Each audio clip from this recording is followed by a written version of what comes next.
And you say third coast. Yeah. It's such a delight to be here tonight, utilizing the gift of song that I've been blessed with to bring to y'all so much joy. And you know, like I know, don't nothing bring more joy than a clean cut New Orleans boy, huh? They say I wouldn't do it again. Hey, yo, what up? Welcome to another episode of Concrete Reality TV, where we strive to know more and do more with what we know. We doing our Houston Hometown Heroes edition, and I got a close friend. Well, actually, before I bring her in, let's introduce my co-host, Cool Cutter. What up, though? What's good, man? Amongst those who know better, so we do better. You know how we do it. Let's get it. OG2, what up? All day long, baby. Let's get it. All right, man. Like I said, I got a close friend. We met in high school. This girl then started off as a young artist. She done blown up into somebody famous. She repping H-Town. Mighty H-Town. Man, I'm proud of her. That artwork, man, is so clean. She done matured, man. I see the work, and I'm like, wow, I can't afford her no more. So she out my price range. But my friend Charis, Kelley, a.k.a. femmeblaicasso, thanks for coming on to H-Town, Houston Hometown Heroes Edition. Welcome. Let's give her a hand. Welcome. Thank you so much. So what's up, man? We finally got you on here. You gave us a little bit of time. Right, because y'all stepping right into my busy season. I got 3 shows coming up in the next 2 to 3 months, right? And so I have a show coming up on Saturday. That's with the Delta View chapter of Omega Sci-Fi. It's called P3. It'll be at Millennium Gate Park on 17th Street from 6 to 10. So, you know, all you can eat, all you can drink, come out, have a good time.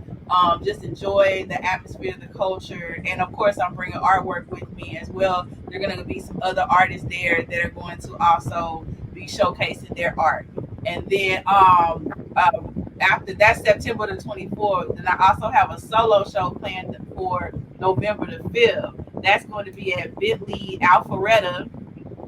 It's a Bentley dealership in Alpharetta, and that is going to strictly be a whole complete solo show with just myself. And we've been working toward that for the last couple of months, since about probably like March, April was when the idea was presented to me.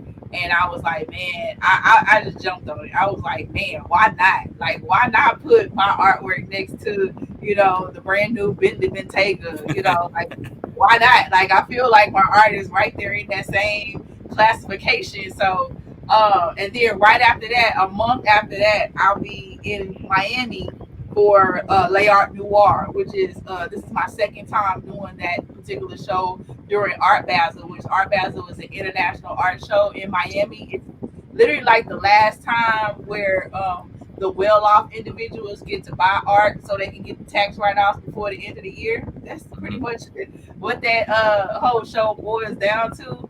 But they're actually they've signed on Boris Cujo to do I guess a fashion show during the same period of the art show, during that time period between December 1st to the 3rd. And then literally I'm taking like a break, like for 2 months.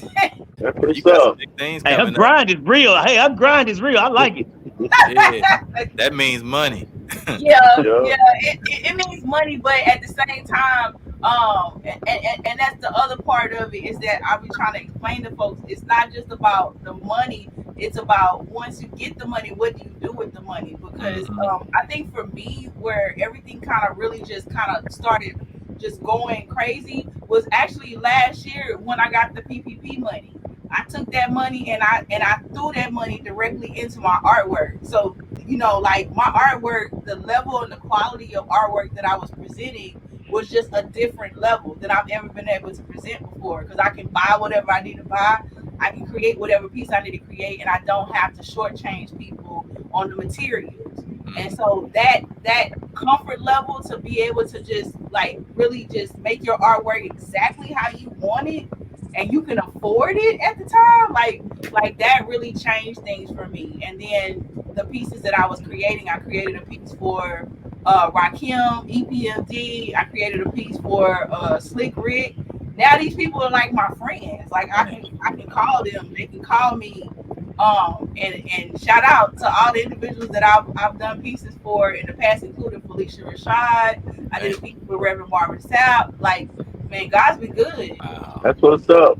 Yeah. Good work, and shout out to you for actually putting that PPP money to your actual business. I wanted Not buying Ferraris and Bentleys. I wanted that to be recorded so that I can always like Legal. You know, She said she dropping it legal. I can go back and say, you know, I said this then. So, but yeah, no, honestly, like just to be, you know, all seriousness, a lot of times what people don't understand is that as an artist, it's not just about, oh, I'm gonna go, you know, buy a bunch of materials. It's about, a lot of times we buy materials based on what's coming out of our pocket, and that's the other part of it. You gotta learn how to stop painting out of your pocket. And I don't paint for your pockets. You know, I put a price tag on it, and my price tag is for a reason. And then on top of that, like, another thing that kind of steps up the game is I have an art agent. So my art agent, we sit down and we talk about, okay, this is what we're gonna charge for this. And I go up 15 to 20% every year. So, you know, people can get mad, they can be upset, but you know, if it's meant to be, Hey, yesterday's prices is not today. Not today's price. that part right there. Hey, So question, Charis. So, with I noticed you had some artwork behind you. You had showed me a little earlier, but I wanted to show the fellas some of the pieces that you're working on currently. okay, all right. So like this is a piece that I just finished. It's actually it's my ode to Alicia Keys. I love Alicia Keys, and I think she is amazing and beautiful. Oh, Yeah, right there. There you go. there you go, right there. Okay, Oh, so that's dope. That's hot. and I like to do more like classic pieces because I wanted, this is kind of like an edgier hip hop piece, but yet it's still classic in the style because Right.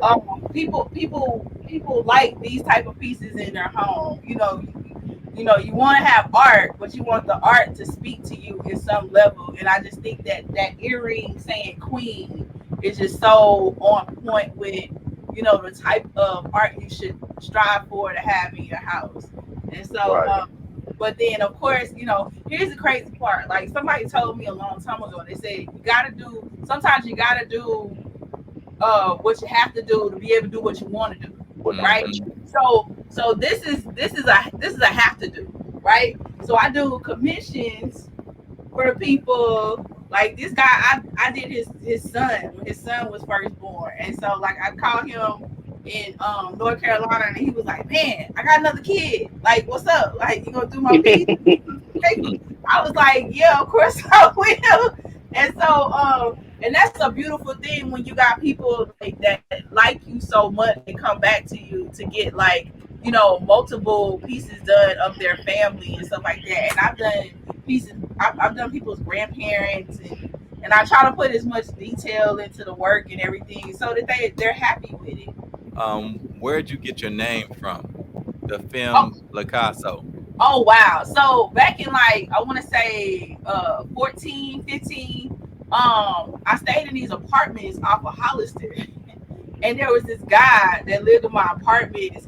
He was, you would consider him to be kind of like, he drank a lot, you know, but he was real cool, real jovial. He happened to be from so my a side of my family is from Mount Enterprise, and his family was from that area. And so like we would joke around. He was saying, you know, like he had met my mom and was like, "Oh yeah, make sure you take me with you next time you go back, blah, blah, blah, blah." And so he actually gave me that name. He's like, "Oh yeah, what's up, femmeblaicasso? You know, I know you out here in these streets doing," and I started thinking about it more and more and more, and was like, man, that's actually a really dope name. Like, if you ever wanted a name for yourself and not just your regular name. So I said, you know what? I really like that name. And so a couple of months ago, I was scrolling through the Instagram and somebody was using something that said Blaicasso. And I was like, wait a minute. No, that's my name. I called my lawyer. I was like, what do I need to do to go ahead and secure this name? Trademark that name. Trademark and a cease and desist. I know exactly what you need to do. So I went ahead, I quickly paid that money. Like, so once again, shout out to the PPP because I took that money to trademark my name because you know you want to always be able to identify yourself like that. Identification is really, really super important. It's about your brand. And I think that's one of the reasons why I used to be a graphic designer. People used to always like, you know, some artists would give those $150, you know, discounts. Oh, I'll do your logo you should never do anybody's logo for $150. That's their identifier. Like that identifies that company, that brand. Nike checks on that identifies that company. So you should understand how important it is, and however you can have an identifier to your name. And I've seen some that do it really, really well. Shout out to like Whitney Austin does it really well. It's a couple cats. John Moody, he's in New Orleans. He do it really, really well. And so I just want to be in that. I look to them as inspiration, and I try to, you know, kind of mimic some of the things that they do. With the name thing, do you, or rather the doing the logos and stuff like that, do you ever try to hold on to any kind of rights or ownership into that particular logo, or do you just it's for hire? You pay for it, it's yours. Talking about when I did graphics. I did graphics just to do graphics. I wasn't trying to like build something off of the graphics. I haven't really been. The only thing I built off of is this art. This is where I need to be. This is where I reside. And if y'all really understand my story and just how I got to this point, you would understand why I go so hard for the artwork. Like, because I literally had a car accident and flipped the vehicle one night at 2 o'clock, 3 o'clock in the morning, and quit my job and was like, you know what, I'm gonna be an artist, and got a $4,000 commission that same week. And my daddy bought me a car that same week. So it was.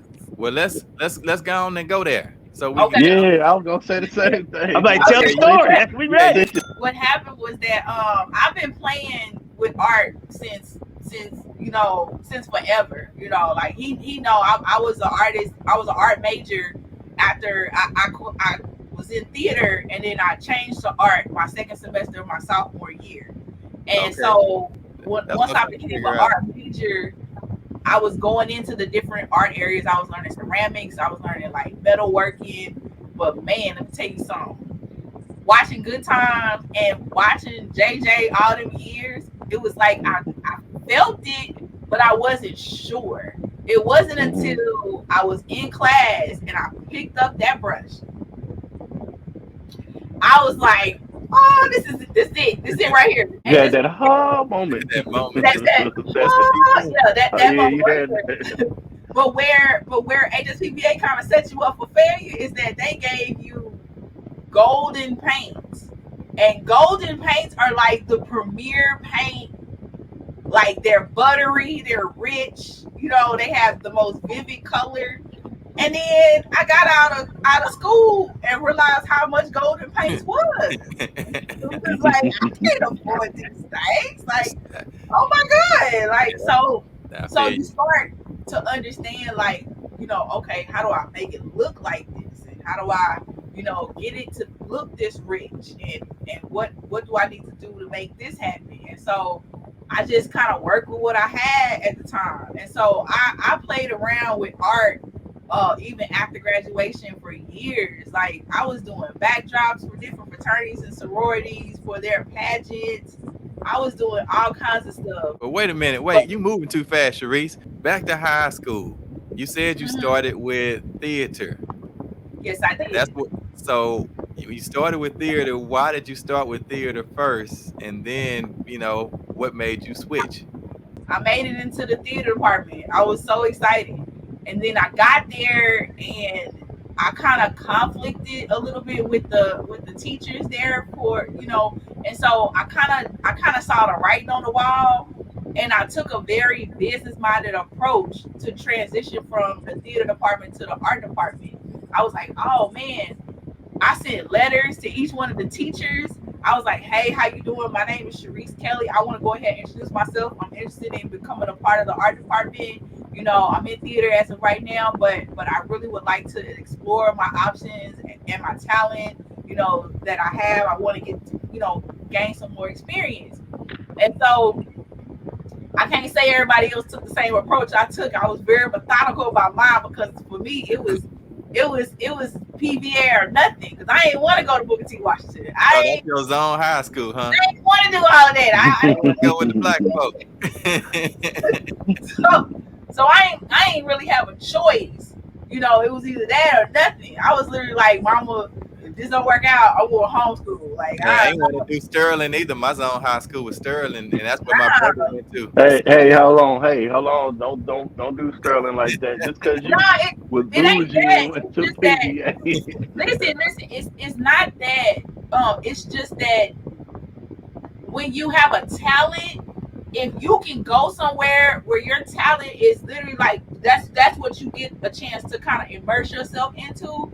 There's nothing like it. I promise you. I hear about Cashmere Stage Band and all kinds of other stuff, you know, little pockets of artistic development, you know. And I was blessed because I got to go to Gregory Lincoln, which was also a magnet, like fine arts magnet. And so going to Gregory Lincoln and then going right out of there into HSPPA, man, best transition ever. I was totally prepared. I even had a little hood in me because you know, Gregory Lincoln was in Fourth Ward, so I had the hood part, I had the cultural part. Yeah, the combination. Yeah, I was ready. So with you getting out of high school, and you mentioned that you decided to go to HBCU, did you plan on majoring in art as well, or did you have some other ideas of majoring in something else? I thought coming out of high school, I said, oh well, okay, playtime is over. Let me go get a real major. Let me go get an architecture major. At least I can still kind of draw in architecture. So that was my thought pattern. So I became an architecture major, which is a 5-year program at Prairie View, and we to grow with that department was like nothing I had ever seen before. And our dean, Dr. Zaboni, was, man, she was amazing. She came from Rice University, and I had never seen anyone work as hard as she did to make sure that the architecture department became a premier department with its own building. Like, I was there when we was just a hallway, and as by the time 2010 came around, they had their own building. So I actually went back to get another degree just so I could be in the building. You know what I'm saying? And experience what it was like to be in the building. I think more than anything, I just loved networking at Prairie View. You know, like Prairie View, any HBCU, any school, but more so in the HBCU, that's a breeding ground for entrepreneurship. That's a breeding ground for learning certain things. It's a breeding ground for some criminality too, because some people just go that direction, but you don't have to. But I was able to. So what I was doing was every day. So my design classes were always on Tuesdays and Thursdays. So on Tuesdays and Thursdays, before I would go to design class, which would last like 3, 4, 5 hours or whatever, I would always get up and paint first. And from painting, that started getting my juices flowing. And so I would give myself projects to do. Like, I had this piece of canvas that I had got from Structure. Remember Structure used to have them big signs with, like, you know, get two shirts for $20. Yeah, I remember Structure. So I would take those they would give them to me. And I would take those canvases and paint on the back of them and do a whole mural on the back of the Structure canvas. And wow. So that canvas was on the wall right next to my bed. So I would just start painting in the mornings just to get myself going. And that really helped toward my discipline. Like, that's why when work has to be done, like, there is no question. Like, I'm here. I'm sleeping for 2 hours. I'm getting back up. I'm getting back to work. Like, the discipline, that's the easy part for me. This is child play. It's child play for me right now. So, you know, like, yeah, I'm telling you, I got three shows coming up. Okay, well, I got 3 shows coming up. This is what it is. I was once told by an artist that you never stop growing. You Ever should. as an artist, you constantly graduate to new levels in your creativity. So when would you say that you began to really paint and be creative like you really wanted to? What age would you say that was?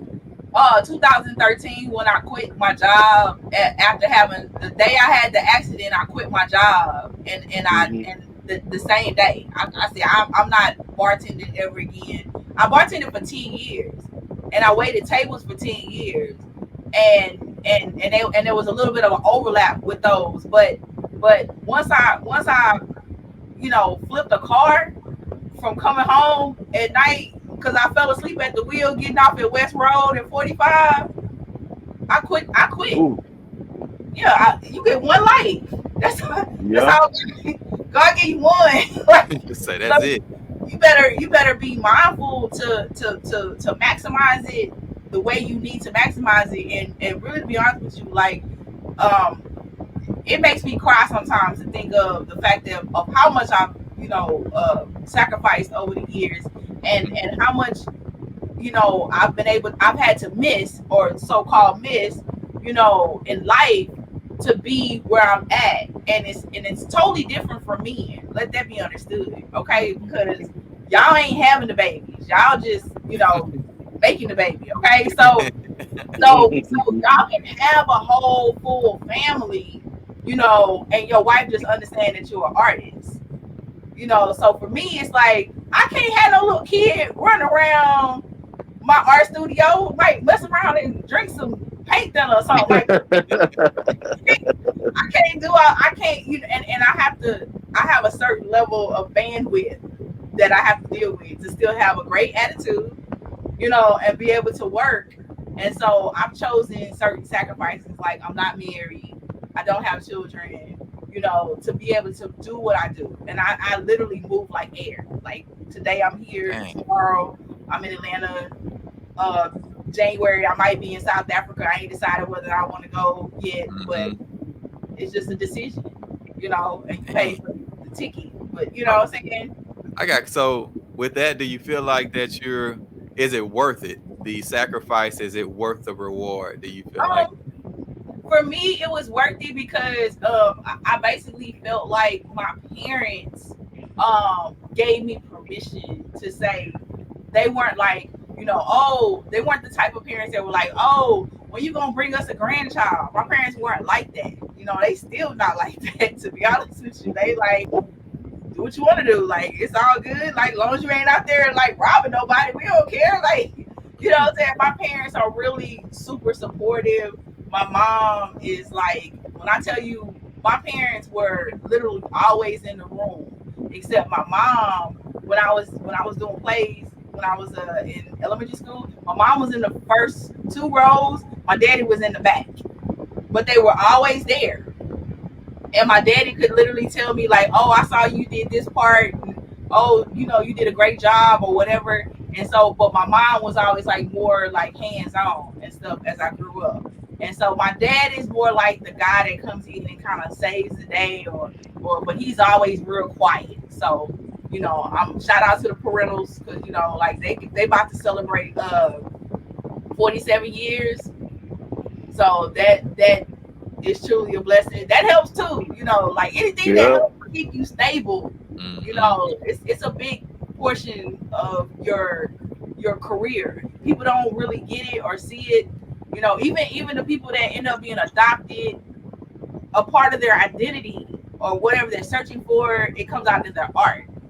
So for me, it was like you're gonna see a lot of love. You're gonna see a lot of woman empowerment from me, because like that's what I got. I got a lot of love, a lot of woman empowerment. Nobody ever like dismiss me or anything like that. So I try to make sure that stuff comes out in the artwork as well. You mentioned your That's family. what's up. Do you have any brothers and sisters? No, I am an only child. Oh, damn. Yes, Okay. it was an interesting, just time period growing up, because Mhm. the parents will always say, grown folks talking. You better go read a book. So yeah, that's how I was conditioned to read a book and to go to bed at 9:30. I was conditioned. Yeah, I remember them days. Yeah.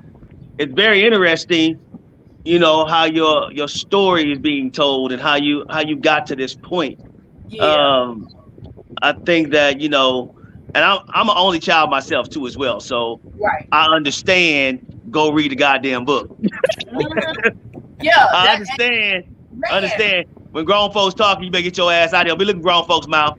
And then when your parents, so I grew up with parents that were business partners before they got married. So my dad was initially my dad was a headhunter for engineering companies. So my dad would actually find the engineers that would be. So I knew about Schlumberger. I knew about all these, you know, McDonnell Douglas. I knew about all these companies growing up. I didn't know exactly what context they was in, but I just knew the names. And so, so my parents had me learning how to do a resume early. 1 year I asked for a briefcase. So it was like I had the art part, and then mentally I had aspirations for the business part of art, because I think that's the part that a lot of artists kind of miss out, fall short on. Like, yes, that's just artistically, whatever it is you are, whether you're a singer, whether you're a musician, like we fall short on business all the time. True. And I have done my best to become a student of the business side of art, because I personally think that if you're out here teaching art classes and you ain't teaching people how to pay their taxes and how to get grants and how to go after certain projects and stuff like that as an artist, then you're doing them a disservice, because we ain't all trying to sit up and just being like real soft lighting and, you know, painting and sounding like what's that dude name? I know you're talking about the dude with the afro. Ross? Bob Ross, yeah. Right. So all his intellectual property, yes. And then even with that dude, they got a documentary out right now where that dude basically like gave all his rights away, you know, to his artwork, because somebody saw the vision and they saw how lucrative who he was. Yep. And they were realizing like, oh man, we can make millions of dollars off this dude. So on the business part, I'm curious how that works with art, because I haven't looked into it. Like when I was about to ask the same question. I'm curious. So when you do your pieces, is that just a one or done, or can people like try to replicate your art and then sell it secondhand type thing? So there are a couple of different ways that I've started to understand the most valuable thing any artist has is time. And what we have to recognize is the fact that you want to maximize your time as much as possible. So if I spend my career doing nothing but one-of-ones and selling those, I will basically kill myself. Okay, because that's a lot of work. That's a lot of ideas. That's a lot of inspiration. That's a lot of work all together. So ultimately, how do I take this one piece and make it one time and eat off of it many times? That's the goal and aspiration. So then I use this one website called Fine Art America. I use them as a way to make different products. So you can go on my Fine Art America account and you can look at my website, which is AU Artworks Global. Just so y'all know, it's www.auartworksglobal. So you can go on there and you can get a T-shirt, you can get a baby onesie, you can get a shot. And I dreamed this like years ago. So I found this website in like 2012, and I've been using it ever since. They can take your artwork and make it into a puzzle. They can take your artwork and make it into a notebook, or they can make it into a phone case. And so it becomes residual. It's become residual income. Yes, gotcha. Very much so. And I got it now. I figured out. When you said, I was like, yep, I know what they're doing. Right. And that's what every artist should like. Okay, like I do a piece for homecoming every year for Prairie View. I do a prep view piece, and what I do is I raffle the piece off, and the tickets are like $50 for people, right? And then I give a portion of the proceeds to the scholarships. But at the end of the day, like I got pieces from the last 3-4 years, so I'll sell those prints. I'll do hand signing, hand signature, and I'll sell the print, at homecoming. So hey, you know what you should do with those pieces? What? You should make homecoming T-shirts for all those times and make a collection out of them and say this is Prairie View Homecoming Collection 2000, whatever. All I want is 5%. That's it. That's all I want is 5%. Yeah. The Prairie View edition femmeblaicasso collection. Right? And then you sign the bottom of it, like, because your artwork be on the T-shirt, your stickers be on. Yeah. That'd be fly as hell. I'm in there. Hey, but this is what the exchange is for artists to understand that there's so many ways to make money off of your artwork. And some artists don't like doing any of these things. Some artists, they only stay toward the high end. I say do whatever makes you comfortable as an artist. But at the same time, like, don't be like what you said, being a consummate student. That's the other part of artistry that I have so loved and so enjoyed. Like, one of the things that I know about being an artist is that I'm 46. So with me being 46, like, I'm getting closer to, like, what, not that I'm getting to the end of my career. I just know I ain't gonna be doing like full scale murals, as I get older. Because I knew a lady, I met her, and she was in her like late 50s still doing murals, and she happened to be doing a mural like 40 feet in the air for like UT Austin. And at that time she realized, like, oh man, it's time for me to stop doing this. Well, you are already 40 feet in the air, so I'm gonna need you to make that decision while you're on the ground.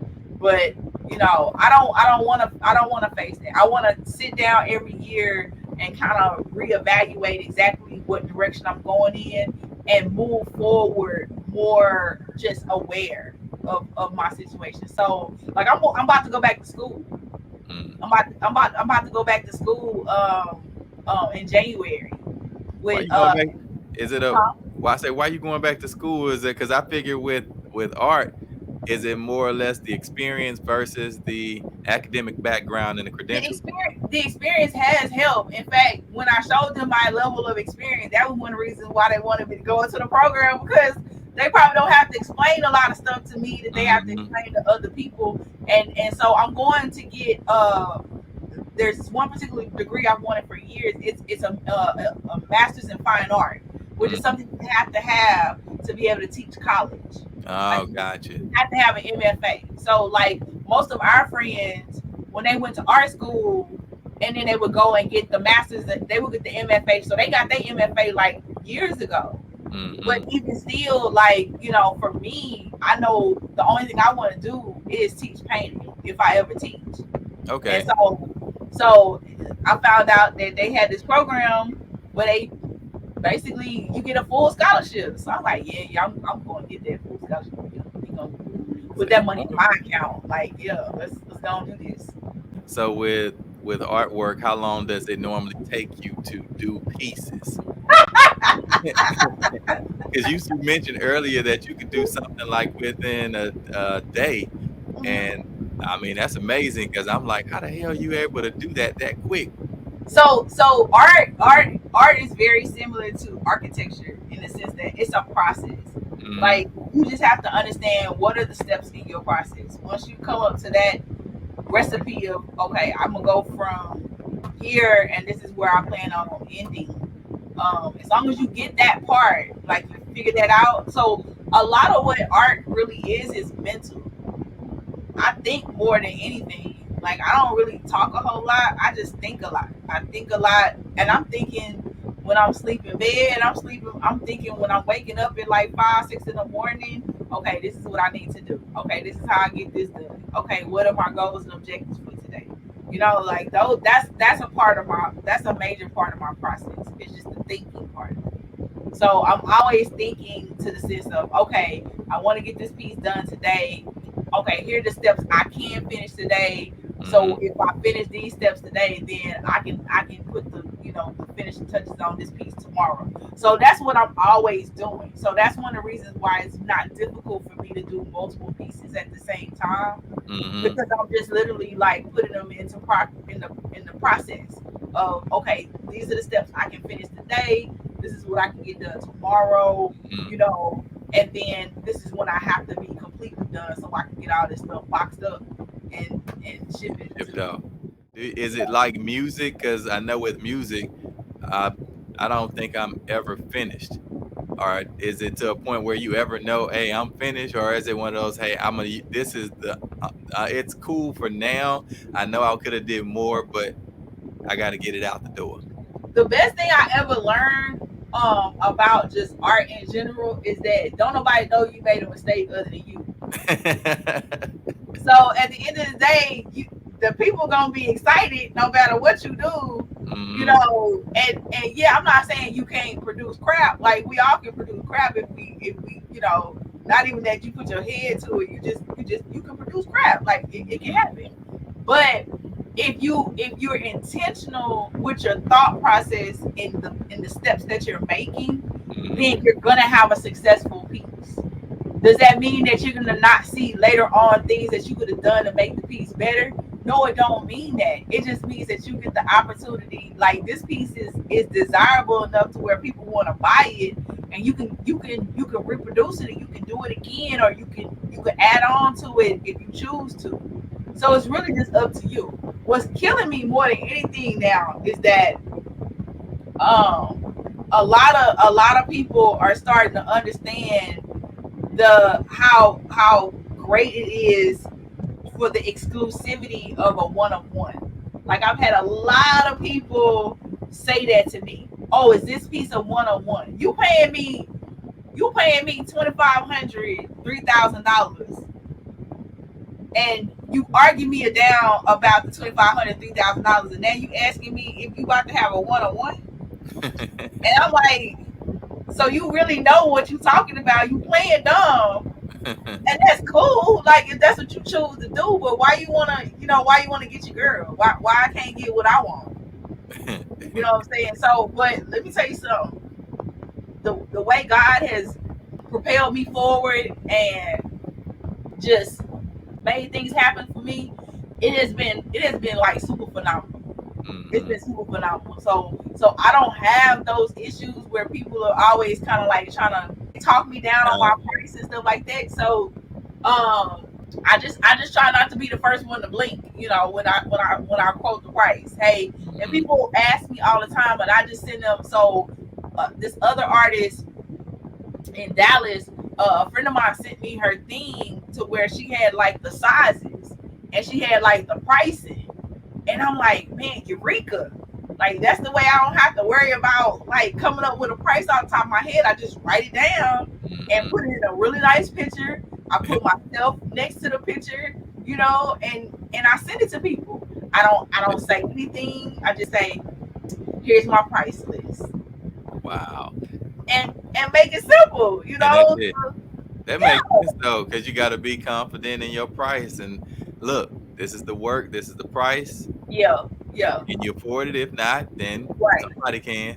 Yeah, make sure you guys follow me on Instagram. I am femmeblaicasso, FEMMEBLAICASSO. I know that's really long, but I really paid for it, so you're really gonna use it.